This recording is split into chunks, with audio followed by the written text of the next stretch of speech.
আলাইকুম। বলছি যাকে তাকে যে তোমরা মুনাফিক বলছো, মন্তাজুল ইসলামকে যে মুনাফিক বলছো, এগুলো কি ঠিক? মুনাফিক কাকে বলে জানো? জানো না, মুখ আছে বের করে দিছ। কিন্তু মুনাফিক কাকে বলে সেটাই মুসলমান জানো না। আরে পেশাব ফিরা পানি খানটাই তো নিতে জানো না, ফজর গোসল খানটাও তো জানে না, আর লোককে মুনাফিক মুনাফিক বলছো। একটা আলেমকে শোনো, এই আল হাদিসের সঙ্গে বিভ্রান্ত করবে না, না তো জীবনটা সবারই শেষ হয়ে যাবে। তুমি কেমন কি ভেবেছো তোমরা? মুনাফিক হচ্ছে কথায় কথায় যাদেরকে গালাগালি দেয়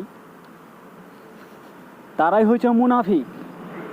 যারা একের কথা অন্যকে লাগায় তারাই হচ্ছে মুনাফিক। হাদিস খুলে দেখো, যদি পেশাব ফিরা পানি খান্ডালো না তোমরা হাদিস কি জানবে? হাদিস খান্ডা দেখো মুসলমানের বাচ্চারা।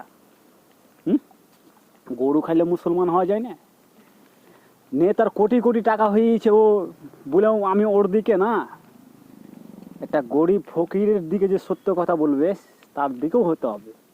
কিন্তু টাকা আলাদা করা, মসজিদ করেছে ভালোই করেছে, কিন্তু মানুষকে মুসলমান সে শুধরে দেয় পার্সোনাল একটা সালিসের কারণে একটা ফোন করে বুঝাবুঝি করে যারা মুসলমান।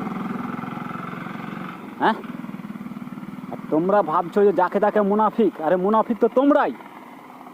মুনাফিক কাকে বলে তোমরা জানো? মুনাফিক তো তোমরাই। তোমাদের মা বাপকে 14 গোষ্ঠীকে দেখো গা, আজ পর্যন্ত তোমার বাপকে দিকে, তোমার বাপের চেহারার দিকে তাকাও গা, দেখো গা, একটা পেশাব ফিরা মানে লাই না মুনাফিক। আর তুমি লোককে মুনাফিক বলছো। আদব, তোমরা মুসলমানে অশান্তি শুরু করতে চাইছো, কিন্তু অশান্তি শুরু করলে পারবে না। তখন ওই বাবরি মসজিদটাই দুভাগ হয়ে যাবে। একসঙ্গে থাকতে গেলে ভালো মন্দ কথা বলতে হবে, তাইলে একসঙ্গে থাকা যাবে। আর নাহলে বাবরি মসজিদ করতে তো বাবরি মসজিদখানটাই দুখণ্ড হয়ে যাবে। তখন সামলাবে কোথায়? তখন সামলে দিও, বুঝলি তো? এই বাংলাদেশের মতন তোমরা ধরেছো মুসলমানের মারপিট। এগুলো ঠিক নয়। মানে মোবাইলে আছে যা ইচ্ছা তাই খুশি বলে দিন নাকি? হ্যাঁ, এটা কোনো কথা নয়। ভালোভাবে ভুল হয়েছে মীমাংসা করতে হবে। একটা যাই হোক, আমি ভুল করি, আমার বাপ ভুল করে, আমার 14 গুরু ভুল করুক, যে হ্যাঁ একটা মীমাংসা করতে হবে। যাকে তাকে মুনাফিক হয়ে গেলে মানে খুব ডন হয়ে গেল নাকি?